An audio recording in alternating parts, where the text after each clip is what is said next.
चूंकि जेपीएससी राज्य की सबसे बड़ी संस्था है, जेपीएससी पूरी तरह पवित्र होना चाहिए, पूरी तरह पारदर्शिता होना चाहिए, ईमानदारी पूर्वक यहाँ के छात्रों का चयन होना चाहिए। जो डिजर्विंग कैंडिडेट है, जो ईमानदार है, जो मेहनत करके पढ़ाई करते हैं, जो टॉप का उम्मीद था, टॉप के लिए इस बार परीक्षा दिए थे, जिसका सिलेक्शन तक नहीं हुआ, वैसे छात्रों का फ़ोन आ रहा है। बहुत ऐसे जो फाइनल में सिलेक्शन हुए वैसे छात्रों का भी फ़ोन आ रहा है। उन लोग का एक ही कहना है कि भाई जेपीएससी हमारा हुआ है तो ये बड़ा बात नहीं है, बड़ा बात ये है कि जेपीएससी रूल का पालन नहीं करेगा, कल का डेट में कोर्ट पे चैलेंज होगा तो फिर वही हाल होगा जो छठी वाले जो चयनित अभ्यर्थी हैं जो अभी झेल रहे हैं, जिसका दिक्कत अभी हो रहा है। छात्रों का कोई दोष नहीं होता है, कोई गलती नहीं होता है, लेकिन झेलना भुगतना छात्रों को पड़ता है। अब परीक्षा देंगे, पास करेंगे, चयनित होंगे, अब ड्यूटी जाने के बजाय उसको कोर्ट का चक्कर लगाना पड़े। अब 2 साल ड्यूटी करने के बाद उसको अपना डर हो कि भाई कब हम बाहर हो जाएं, कब, मतलब पूरा इस जेपीएससी में गैंग बन गया है। एक गैंग, बहुत ही बड़ा गैंग, जो माफिया जिसको कह सकते हैं, इसको आसानी से नहीं हरा सकते। इसलिए हम सभी छात्रों से ही कहना चाहते हैं कि हर बार की भांति अपने स्वार्थ के लिए न लड़ा जाए। हर बार की भांति छात्र अपना स्वार्थ के लिए इस तरह से लड़ते हैं कि भाई किसी तरह मेरा चयनित हो जाए, किसी तरह कुछ त्रुटि को दिखा दे, अपना लड़े, अपना चयनित हो जाए, ऐसा करके प्रयास करता है, अंततः विफल हो जाते हैं। फिर अगला कुछ नियुक्ति आता है, फिर पढ़ने चल जाते हैं, आधा अधूरा छोड़ देते हैं। और जेपीएससी भी यही चाहता है, और जेपीएससी अभी भी यही उम्मीद कर रहा है कि कुछ इस तरह का कोर्ट पे केस हो कि लोग निजी स्वार्थ को देखते हुए आए। स्कोर कार्ड और कटअप तो देना पड़ेगा, ये उसका नियमावली कहता है, ये उसका विज्ञापन में कहता है, ये सुप्रीम कोर्ट का भी गाइडलाइन है। अगर कटअप और स्कोर कार्ड नहीं देगा तो अमिताभ चौधरी को खींच के सड़क पर उतारेंगे, हम दावा करते हैं। इसको कोई रोक नहीं सकता, लेकिन लेट कर रहा है। लेट इसलिए कर रहा है कि गड़बड़ी यहाँ भारी मात्रा में हुआ है, बहुत ज्यादा मात्रा में हुआ है। लेकिन हम सभी छात्रों से ही कहते हैं कि हर बार की भांति अपना स्वार्थ को देखते हुए मत लड़िए। एक बार आर या पार के मूड में लड़िए, सार्वजनिक हित के लिए लड़िए। ये वार्षिक प्रतिवेदन है जेपीएससी का, इसमें साफ साफ लिखा हुआ है उत्तर पुस्तिकाओं का मूल्यांकन में, इसमें साफ साफ लिखा हुआ है कि अपना भी नियम का पालन नहीं करता। ये बहुत ही मन थेथर है, आरटीआई से मांगने पर भी जवाब नहीं देता है। मूल्यांकन पेपर 2 जो लैंग्वेज पेपर है, उसमें सबको समान अवसर नहीं मिलना, किसी को 90% से एबव मार्क्स मिलना, किसी को 30-40% से कम मार्क्स मिलना, इससे साफ जाहिर होता है कि मॉडल आंसर शीट रहने से इतना ज़्यादा गड़बड़ नहीं हो सकता था, सबको समान अवसर मिलता। इसलिए ये सब ऐसे मुद्दा को पकड़े जिसमें दम हो, ऐसे मुद्दा को पकड़े जिसमें आयोग के पास जवाब नहीं हो, आयोग झुके। एक बार लड़िए हिम्मत दिखा के कि हमेशा के लिए जेपीएससी सुरक्षित हो, अन्यथा हर बार की तरह फिर लड़ेंगे अपने स्वार्थ के लिए। फिर जो है कि अगला विज्ञापन आएगा, उधर पढ़ने जाएंगे, फिर परीक्षा फल आएगा, फिर लड़ेंगे। इसलिए निवेदन करते हैं वैसे छात्र हमसे संपर्क करें, व्हाट्सएप में मैसेज करें, जो पिटिशनर बनना चाहते हैं, जो इंटरव्यू दिए हैं, जिसका अंतिम रूप से चयनित नहीं हुआ है, वैसे छात्र ज़्यादा से ज़्यादा मुझे संपर्क करें। आधार मजबूत है, निश्चित हमारा जीत होगा। सत्य परेशान हो सकता है, पराजित नहीं हो सकता, हम दावे के साथ कर सकते हैं। हम लॉयर से बात कर चुके हैं, बहुत दमदार केस है, जब आयोग के पास जवाब नहीं है इसका पिटिशनर वैसे छात्रों को बनाना है जो इंटरव्यू नहीं दे पाए हैं लेकिन मुख्य परीक्षा में बैठे हैं। और जो हॉरिजॉन्टल रिजर्वेशन, महिला के लिए 8 सीट, दिव्यांग के लिए 7 सीट, स्पोर्ट के लिए, खेलकूद के लिए 2 सीट और आदिम जनजाति के लिए 1 सीट, उसमें से स्पष्ट रूप से हॉरिजॉन्टल रिजर्वेशन का मात्र 3 ही सीट दर्शाया गया है, बाकी 15 सीट का पता नहीं है। दिया भी होगा कि नहीं दिया है, इसका स्पष्ट रूप से उल्लेख नहीं है। अगर नहीं दिया गया है, स्पष्ट नहीं है, तो 252 से 15 कम रिजल्ट निकलना चाहिए, ये नियम के आधार पर, लेकिन ये पूरा रिजल्ट निकाल दिया गया। इसलिए पिटिशनर ज़्यादा से ज़्यादा मेरा निवेदन है कि आप लोग कांटेक्ट करें, संपर्क करें, जो इंटरव्यू दिए हैं जिसका फाइनल सिलेक्शन नहीं हुआ है, वैसे छात्र संपर्क करें जो मुख्य परीक्षा में शामिल हुए थे, जिसका इंटरव्यू के लिए सिलेक्शन नहीं हुआ है। मेरा निवेदन है, आधार मजबूत है, ऐसा और कई आधार है जो हम वीडियो में सारा बात नहीं कर सकते हैं। आपका फर्जी सर्टिफिकेट का मामला है, मेरे पास सबूत है, बहुत ऐसे सर्टिफिकेट हैं जो ईडब्ल्यूएस बिहार में भी लिए हैं, परीक्षार्थी और झारखंड में भी लिए हैं, उसका सिलेक्शन भी हुआ है। बहुत ऐसे अभ्यर्थी का सिलेक्शन लिया ईडब्ल्यूएस से जो एक अधिकारी के पद में है। ऐसे अन्य राज्य का मेरे पास सबूत भी आ चुका है कि वहाँ के निवासी हैं और यहाँ के ईडब्ल्यूएस का कोटा में भी हुआ, जबकि वो झारखंडी ईडब्ल्यूएस कैंडिडेट के लिए ईडब्ल्यूएस कोटा है। ऐसे जोहार, जय झारखंड। साथियों, आज हम लोग बात करेंगे 7वीं से 10वीं जेपीएससी को लेकर के। जब भी बात जेपीएससी का करें तो मेरा अपना, जब से मेरा बुद्धि हुआ है, जब से हमारा होश आया, जब से जेपीएससी पर गड़बड़ी हमको पता चला, चाहे छठी जेपीएससी की बात हो या 7वीं जेपीएससी की बात हो, शुरू से ही समर्पित भावना से, ईमानदारी पूर्वक तन मन धन और पूरा समर्पित भावना से संघर्ष किए हैं।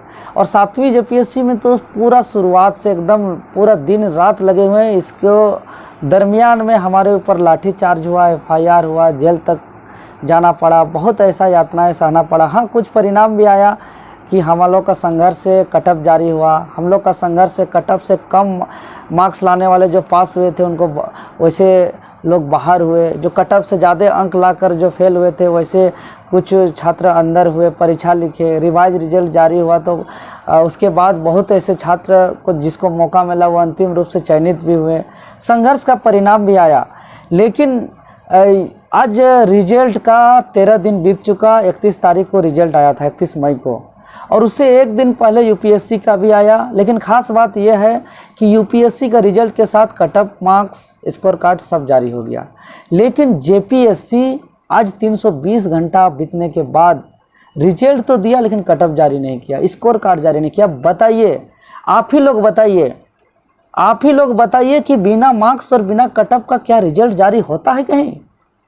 कहीं आज तक तो हमने हुआ होगा ऐसा कहीं नहीं सुने हैं।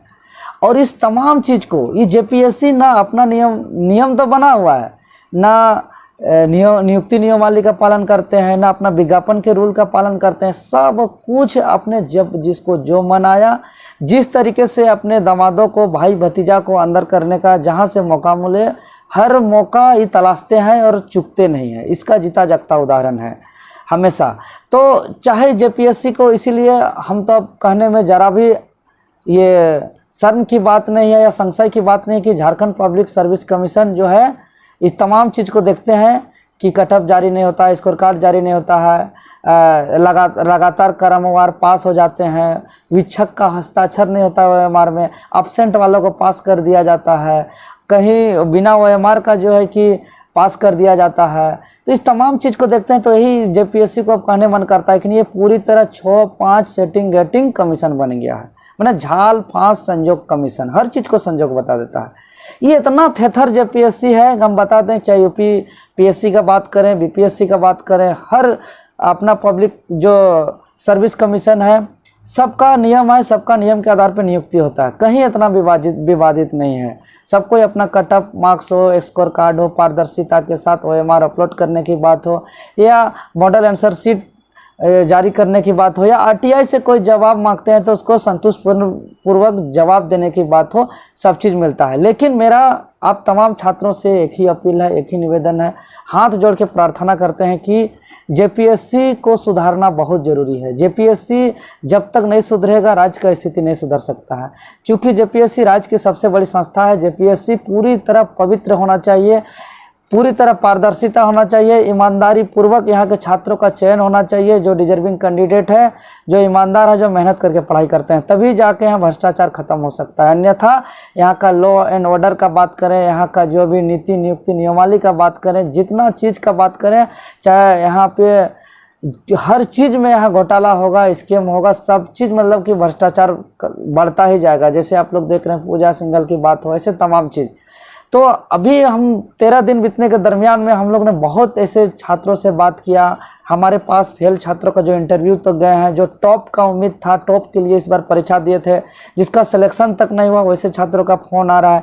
बहुत ऐसे जो फाइनल में सिलेक्शन हुए वैसे छात्रों का भी फ़ोन आ रहा है। उन लोग का एक ही कहना है कि भाई जेपीएससी हमारा हुआ है तो ये बड़ा बात नहीं है, बड़ा बात ये है कि जेपीएससी रूल का पालन नहीं करेगा, कल का डेट में कोर्ट पे चैलेंज होगा तो फिर वही हाल होगा जो छठी वाले जो चयनित अभ्यर्थी हैं जो अभी झेल रहे हैं, जिसका दिक्कत अभी हो रहा है। छात्रों का कोई दोष नहीं होता है, कोई गलती नहीं होता है, लेकिन झेलना भुगतना छात्रों को पड़ता है। अब परीक्षा देंगे, पास करेंगे, चयनित होंगे, अब ड्यूटी जाने के बजाय उसको कोर्ट का चक्कर लगाना पड़े। अब 2 साल ड्यूटी करने के बाद उसको अपना डर हो कि भाई कब हम बाहर हो जाएं, कब क्या करें। बताइए, कभी भी नियम का पालन नहीं करता, कभी हिंदी इंग्लिश क्वालिफाइंग को मेरिट लिस्ट में जोड़ देता। आपको तो हम बता दें इतना आश्चर्य का बात कि पहला दूसरा जेपीएससी का, कभी भी आइएगा, मिलिएगा, मुलाकात करिएगा, हम आपको पेपर भी दिखा देंगे। कार्मिक विभाग का लेटर है रद्द करने का परीक्षा पहला दूसरा, लेकिन रद्द नहीं किया। इतना मतलब मनमानी जिसको कहते हैं, किसी को नहीं सुनना है जेपीएससी को। मतलब पूरा इस जेपीएससी में गैंग बन गया है, एक गैंग, बहुत ही बड़ा गैंग, जो माफिया जिसको कह सकते हैं। इसको आसानी से नहीं हरा सकते। इसलिए हम सभी छात्रों से यही कहना चाहते हैं कि हर बार की भांति अपने स्वार्थ के लिए न लड़ा जाए। हर बार की भांति छात्र अपना स्वार्थ के लिए इस तरह से लड़ते हैं कि भाई किसी तरह मेरा चयनित हो जाए, किसी तरह कुछ त्रुटि को दिखा दे, अपना लड़े, अपना चयनित हो जाए, ऐसा करके प्रयास करता है, अंततः विफल हो जाते हैं। फिर अगला कुछ नियुक्ति आता है, फिर पढ़ने चल जाते हैं, आधा अधूरा छोड़ देते हैं। और जेपीएससी भी यही चाहता है, और जेपीएससी अभी भी यही उम्मीद कर रहा है कि कुछ इस तरह का कोर्ट पे केस हो कि लोग निजी स्वार्थ को देखते हुए आए, कि किसी का जैसे हॉरिजॉन्टल रिजर्वेशन का बात करें, चाहे कटअप का बात करें, स्कोर कार्ड का बात करें। भाई स्कोर कार्ड और कटअप तो देना पड़ेगा, ये उसका नियमावली कहता है, ये उसका विज्ञापन में कहता है, ये सुप्रीम कोर्ट का भी गाइडलाइन है। अगर कटअप और स्कोर कार्ड नहीं देगा तो अमिताभ चौधरी को खींच के सड़क पर उतारेंगे, हम दावा करते हैं। इसको कोई रोक नहीं सकता, लेकिन लेट कर रहा है। लेट इसलिए कर रहा है कि गड़बड़ी यहाँ भारी मात्रा में हुआ है, बहुत ज़्यादा मात्रा में हुआ है। इसमें 100%, इसमें किसी को कहीं कोई डाउट नहीं है, कोई ये नहीं है। लेकिन हम सभी छात्रों से ही कहते हैं कि हर बार की भांति अपना स्वार्थ को देखते हुए मत लड़िए। एक बार आर या पार के मूड में लड़िए, सार्वजनिक हित के लिए लड़िए। और जैसे नहीं कहते कबूतर की जाल बिछाएंगे, दाना डालेंगे, कबूतर लब में आएंगे, फिर फंस जाएंगे, वैसा हाल इस बार नहीं करना है।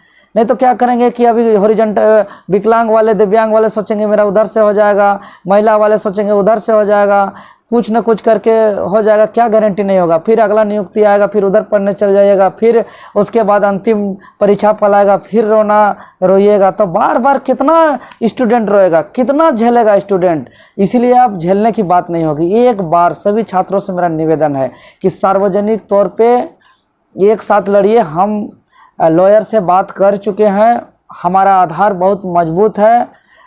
हम लोग का सबसे बड़ा धड़कन जो OMR गुम है, इसका जवाब नहीं है। और सबसे बड़ा चीज़ जिसको नकारा नहीं जा सकता है, जो हमारा मॉडल आंसर शीट है, कि ये आप लोग देखते हैं एनुअल रिपोर्ट जो महामहिम राज्यपाल को जो आयोग भेजता है, उसमें स्पष्ट रूप से आप लोग हम दिखा सकते हैं। देखिए ये वार्षिक प्रतिवेदन है जेपीएससी का, इसमें साफ साफ लिखा हुआ है उत्तर पुस्तिकाओं का मूल्यांकन में, इसमें साफ साफ लिखा हुआ है कि प्रारंभिक परीक्षाओं के उत्तर पुस्तिकाओं का मूल्यांकन OMR स्कैनिंग विधि से कंप्यूटर द्वारा किया जाता है। इसके पास तो था भी नहीं, लेकिन फिर भी पीटी रिजल्ट निकाला था, बहुत गड़बड़ किया था। और आंसर की वेबसाइट पर प्रदर्शित कर अभ्यर्थियों की आपत्ति प्राप्त कर उस पर विशेषज्ञों का मंतव्य लिया जाता है। पुनः आपत्ति पर विशेषज्ञों का मंतव्य प्राप्त कर अभ्यर्थियों को सूचित करने के उद्देश्य से वेबसाइट पर प्रकाशित किया जाता है। जो नहीं किया, जो रूल 30 भी कहता है कि OMR अपलोड करना था, जो नहीं करता, ये अपना भी नियम का पालन नहीं करता, ये बहुत ही मैंने थेथर है। RTI से मांगने पर भी जवाब नहीं देता है। और लिखित परीक्षा जो मुख्य होगा, उसका उत्तर पुस्तिकाओं का मूल्यांकन आयोग द्वारा अनुमोदित परीक्षकों द्वारा किया जाता है। मूल्यांकन से पूर्व मॉडल आंसर मुख्य परीक्षा के पर्यवेक्षण में बनाकर परीक्षकों को उपलब्ध कराया जाता है। अब बताइए, उपलब्ध कराया जाता है, अगर कराया गया है तो RTI से देना चाहिए, बाकी हर पब्लिश कमीशन देता है। अगर ये कराया गया है तो इसको प्रस्तुत करने में क्या दिक्कत है? भारत जितना भी लैंग्वेज है, पेपर 2 में सभी लैंग्वेज का इसका 18-20 दिन में रिजल्ट दिया है परीक्षा का। आपका 11 से 13 तारीख को परीक्षा होता है, उसके बाद सीधा 31 तारीख को रिजल्ट आता है। इतना कम समय में इतना ज़्यादा मॉडल आंसर शीट बनाना, सबको देना, फिजिक्स वाले टीचर्स, केमिस्ट्री बायोलॉजी की कॉपी जांचना, हिस्ट्री वाले शिक्षक जो है कि ज्योग्राफी का कॉपी काटना। जो पेपर 2 जो लैंग्वेज पेपर है, उसमें सबको समान अवसर नहीं मिलना, किसी को 90% से एबव मार्क्स मिलना, किसी को 30-40% से कम मार्क्स मिलना। इससे साफ जाहिर होता है कि मॉडल आंसर शीट रहने से इतना ज़्यादा गड़बड़ नहीं हो सकता था, सबको समान अवसर मिलता। इस चीज़ को एकदम तय है। तो इसके पास अगर बिना मॉडल आंसर शीट का अगर शिक्षकों को अपने अनुसार ही कॉपी जांचना हो तो ये आयोग की क्या जरूरत है। यूनिवर्सिटी को दे देना चाहिए कॉपी जांचने के लिए, परीक्षा लेने के लिए। यूनिवर्सिटी भी अपना परीक्षा लेके शिक्षकों से कॉपी कटवा देते, इसके लिए आयोग का क्या जरूरत है। इसीलिए ये बहुत बड़ा मुद्दा है, इसका जवाब नहीं यार। इसकी ये रूल कहता है, ये बहुत बड़ा रूल है। इसीलिए ये सब ऐसे मुद्दा को पकड़े जिसमें दम हो, ऐसे मुद्दा को पकड़े जिसमें आयोग के पास जवाब नहीं हो। आयोग झुके, एक बार लड़िए हिम्मत दिखा के कि हमेशा के लिए जेपीएससी सुरक्षित हो, अन्यथा हर बार की तरह फिर लड़ेंगे अपने स्वार्थ के लिए।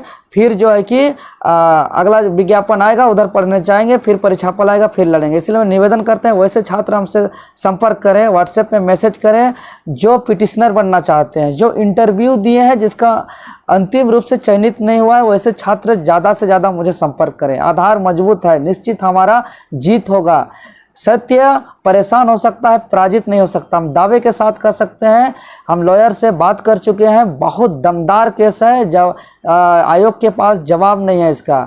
इसीलिए इंटरव्यू देने वाले ज़्यादा से ज़्यादा स्टूडेंट संपर्क करें, और जो मुख्य परीक्षा में बैठे थे जिसका इंटरव्यू में सिलेक्शन इंटरव्यू के लिए नहीं हुआ था, वैसे भी छात्र करें। क्योंकि ये मॉडल आंसर शीट का जो बात होगा, इसका पिटिशनर वैसे छात्रों को बनाना है जो इंटरव्यू नहीं दे पाए हैं लेकिन मुख्य परीक्षा में बैठे हैं।